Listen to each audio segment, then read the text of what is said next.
If you look for truth outside yourself, it gets further and further away. Today, walking alone, I meet it everywhere I step.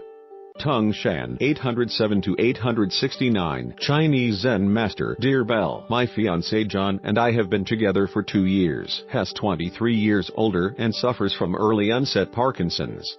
He and his estranged wife continued to live together until he moved in with me. Ever since, they've been embroiled in an acrimonious divorce. Despite my fiancé paying her 90% of his monthly income, she obstructs his access and tells their 3 teenagers she has no money for school trips or holidays because their dad won't pay her. But she spends plenty with her new boyfriend. I also have the ongoing stress of John's condition. When we first got together, I left my job to work with him as he had a greater earning capacity and I wasn't particularly happy where I was. The idea was I'd work but still be around to physically help him. It's been a disaster. The businesses he's involved with have behaved badly and it's just horrible. John's capacity to earn in the future worries me. If he gets worse, will I need to get a job and then how can I look after him as well? I don't know if I want children, but feel I can't even consider it. How could I look after everyone? I do almost everything around the house. I rarely get a full night's sleep as he needs help in the night. And then there's the constant care. Generally, he remains positive and handles his condition admirably, but he often forgets to take his drugs or even order them. This refusal to deal with things is continuous and means I have to pick up the baton. I just can't help being so angry, then feel so guilty. We don't have any family nearby. John's mom died and his dad has disowned him because of the poison he's been fed. We constantly help my family out financially. I don't have many friends. If I do go out, it isn't worth the hassle as John questions me in case other men have been talking to me. I do get attention, but I've never done anything about it. I'm doing a second degree with the Open University, but although I'm doing well, it's another task. I've signed up to do the London Marathon for Parkinson's UK but have fallen behind on my training. I'm supposed to be planning a wedding but I'm worried about the cost and am not looking forward to it. At 28 I feel so alone and so tired. I think about leaving all the time, but who would look after John? I don't know what to do anymore. I feel so tired and trapped, but I don't know if I'd be happier on my own. I just don't have the energy to be positive right now. Teresa, when I read your whole email, massively longer than this, I wanted to shout, "Whoa," as if you were a runaway pony. Because this is a breathless outpouring of panic. Your life has become incredibly difficult, so you need to slow right down and look at all the aspects one by one. Nobody could have thought it would be easy falling in love with a much older, married man already diagnosed with early onset Parkinson's disease. You reveal, in the uncut letter, that he deceived his wife over you and she found out by accident. Her subsequent bitterness is, I'm afraid, par for the course, and I feel especially sorry for 3 teenagers caught in the middle. It's vital that you try to provide a welcoming second home for them while supporting John in his ongoing struggle with his ex.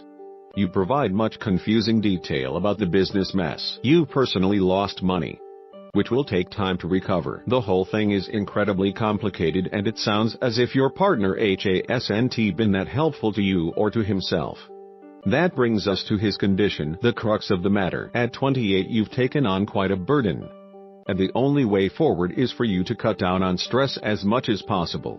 Until then you'll be in no position to decide whether or not to remain in this relationship. And let's be very clear, it would be wrong to stay with John out of pity and guilt and or because you've enjoyed the standard of living he's been able to provide. Nothing there forms a basis for life. This relationship will only work if you stay with him because you love him. For better for worse, in sickness and in health. Well, do you? That's the question which, I suspect, keeps you awake at night. But how can you really answer it, feeling this exhausted? For a start, ditch any thought of running that marathon since worrying about training is the last thing you need. One stress gone, then you should contact the Open University and ask to store up your credits in order to restart your course in the future. Another stress gone. Third, what's this about planning a wedding? You're not ready for that because you must get your thoughts sorted out first. Post-divorce and business mess. It's much too soon. No wedding means a third stress gone. Then you need to talk properly to John about how you manage his condition. No more forgetting drugs. Put a notice board up which he will tick when drugs are collected and taken. Has 23 years older and has no right to give you extra burdens. You say you have to drive a 3-hour round trip to his old GP to collect his drugs because he hasn't changed doctors. That's ridiculous. He should get his act together now. Lots of serious talking and planning needs to be done and mustn't be shirked. Don't give up on your love yet, but be realistic about what will be expected and honest about your fears. And if you still want to face them together, may I suggest a wedding that needs no plans at all? Why has my friend turned against me? Dear Belle, I was once close friends with a single woman who lives opposite. But now she only contacts me when she wants something, and the way she speaks to me is quite high-handed and rude. I find it quite difficult to say no when she asks me to do anything. On Sunday she came round asking for the spare keys. The shed locked herself out. I tried to explain she took them back 4 years ago, but she was welcome to come in and ring a locksmith. She just walked away. She told our elderly neighbor that I had thrown her keys away and all we cared about was ourselves. This situation is upsetting and I just want her out of my life. Hillary, before I go any further, here is another short note about a friendship problem. I have been bullied and hounded out of a voluntary position in a charity shop by a couple of retired women, the most hurtful thing being that we used to be friends. Now they have cut me dead and I felt I had no choice but to leave the work I've enjoyed for 5 years. It was totally a misunderstanding. And from my perspective, a storm in a teacup. Another friend took sides, so I am totally isolated. I feel badly let down by these so-called friends and hope they get their comeuppance. Please advise. Lorraine. Strangely, I don't receive many problems like these. I always used to advise my kids to make distinctions between proper friends and what I dubbed warm acquaintances. Real friends are the ones to bother about. The rest, not so much. The thing is, once you realize that you shouldn't let them loom so large in your life, it's easier to take deep, calming breaths and tell yourself that, since they don't matter so much, they can't really hurt you. Take these two cases. Hillary's problem is with a neighbor. Lorraine's with women she met while volunteering in a shop. Both of you were friendly with the women, as is right and proper. In both cases something clearly went badly wrong, probably careless words. Many people are blunt when they should be tactful. Here's a mantra: if it ain't kind, keep your mouth shut. Both situations are distressing and hurtful, and I feel sympathy for both of you. It is certainly easier for Lorraine, because presumably by leaving your job you have removed the need to see the other women anymore. But you, Hillary, live opposite your neighbor, so how can you remove her from your life? Better by far to make up with her somehow. Your uncut email suggests you made yourself a victim in the past by being the weaker one in the relationship.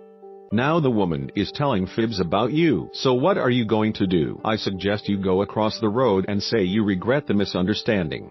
But would it be a good idea if she had a key cut for you to hold in case of need, for deliveries, etc.? Say you will buy a special fob so it never gets lost. Simple and practical is the way forward. This is not important enough to become upset about. Think of your neighbor as perhaps being lonely and disappointed with life, and that may help you put up with her with a shrug. As for you, Lorraine, my only advice is that you stop wishing an unpleasant comeuppance upon these three ladies who have cut you off so hurtfully. That blast of negativity won't hurt them one jot, but it does hurt you because it rubs salt in your wounds. Bitterness will make your heart permanently heavy, so forget them, since it's marvelous to volunteer, and as a society we need such good, motivated people as yourself. I suggest you walk away from this problem by finding yourself another voluntary job and meeting some new people. Both of you, instead of being angry, see how you can take control of the situation and make a new start. And finally, the lessons of my first marriage yesterday would have marked a special anniversary had fate not decided otherwise.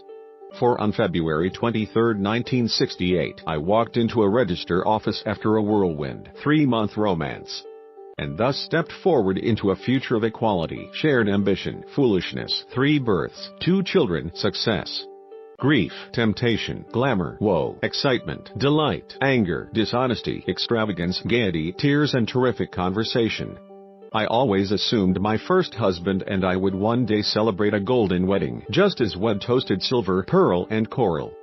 But it was not to be. BEL answers readers' questions on emotional and relationship problems each week. Write to BEL Mooney, Daily Mail, 2 Derry Street, London W85TT, or email belmooney@dailymail.co.uk. A pseudonym will be used if you wish. BEL reads all letters but regrets she cannot enter into personal correspondence. In 2003 that marriage careered into a cul-de-sac and crashed.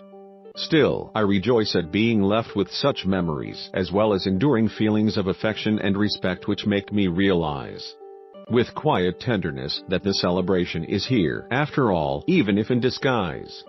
I realize that all the things which happened during our 35 years and since put me in training for this column. For it would be impossible to write honestly were it not for lessons learned along the way. Of course, people enduring dark times detest being told things will get better. When my daughter was very ill, I used to whisper that one day she would realize how much she had gained from being so miserably set aside from her peers. Naturally she didn't want to know. Yes, it can be horribly glib to say that good comes out of suffering, yet there is some truth there. If, ultimately, loss and sadness can leave you just a little wiser and more accepting instead of angry and bitter, then it's possible to look back and understand what's happened, and even feel grateful for where it led. A fragment by the American poet Mary Oliver expresses this idea with brilliant economy. It's called The Uses of Sorrow. Someone I loved once gave me a box full of darkness. It took me years to understand that this, too, was a gift.